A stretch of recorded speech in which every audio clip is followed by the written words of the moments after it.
Hey, EmpowerPath family, it's your coach, Jay Lewis, and I'm thrilled to have you back at EmpowerPath Academy, the place where we are dedicated to empowering, encouraging, and elevating the recovery workforce. Thank you for joining me. Today, we are diving into a topic that is absolutely crucial for every single peer and helping professional out there. It's something that can feel like a chore, but I promise you, it's one of the most powerful tools you have. We're talking about documentation with dignity.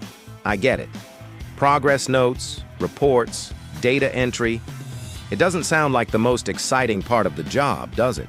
It's not the face-to-face connection, the breakthrough moment, or the shared laugh. But here's the powerful truth. Every single note you write tells a story. And that story, the story of a human being on their recovery journey, deserves to be written with the same respect, accuracy, and deep compassion that you show them in person. So how do we do that? Let's break it down with 5 keys to documenting with dignity. First, and this is the foundation for everything, remember you're documenting people, not problems. When you sit down to write about a peer you're supporting, please hold this in your mind. Behind every single line of text is a real human being. A person with hopes, dreams, pain, incredible progress, and limitless potential. We cannot allow ourselves to reduce someone's complex, beautiful, messy human story to a symptom, a label, a slip, or a setback.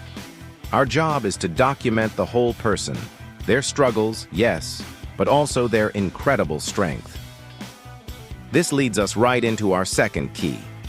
Use person-centered language. Our words have immense power. They can build up or they can tear down. They can empower or they can label. So, instead of writing something like, "The client was non-compliant," let's reframe it. How about, "The peer chose not to attend the group today and has agreed to discuss any potential barriers in our next session." See the difference? That simple shift in language honors their choice, their autonomy, and their dignity. It reflects the core values of respect and partnership that define true peer work. Our third key is to focus on facts, not feelings. It's natural to care deeply about the people we support. In fact, it's essential. But our professional documentation needs to remain objective. It's not a diary for our personal reflections or frustrations. It's a professional record. So, stick to what you observed, what was said, and what actions were agreed upon. For example, instead of writing, "The peer seemed really down today," you could write, "The peer stated they were feeling discouraged and identified 3 coping skills they plan to use." This keeps it factual, actionable, and centered on their journey. Now for our fourth key, and this one is about perspective. Highlight progress, not just problems. Our system is often set up to focus on what's wrong, but recovery is built on what's right. If a peer took one small step forward, just one, write it down. If they showed up when it was hard, if they participated in a group, if they simply asked for help, that is recovery in motion. Your words in that note can either reinforce a narrative of stigma and failure, or they can reflect a narrative of hope and resilience. We must choose hope every single time. Finally, our 5th key is a powerful integrity check. Write as if the peer will read it. Because let's be honest, one day they might. They have a right to their records. Before you sign off on any note, ask yourself this one simple question. Would I be proud of this note if the peer, my supervisor, or a future employer read it out loud in a room? That question will keep your integrity front and center. It ensures your documentation is respectful, professional, and something you can stand behind. At the end of the day, documentation is so much more than just paperwork. It is a fundamental part of how we preserve and honor dignity in the recovery process.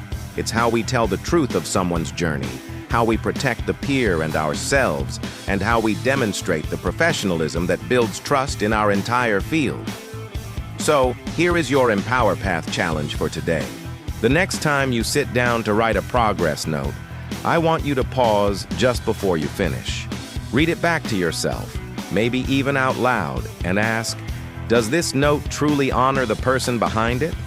If the answer is a confident yes, then you are doing this work right. You are a true professional. If this message resonated with you or gave you a new perspective, do me a favor and drop a pen emoji or comment "Document with Dignity" down below. I love hearing from you.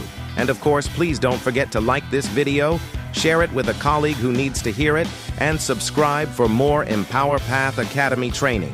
Remember our mission: empower, encourage, elevate. Now let's go out there and do it. Thank you for watching.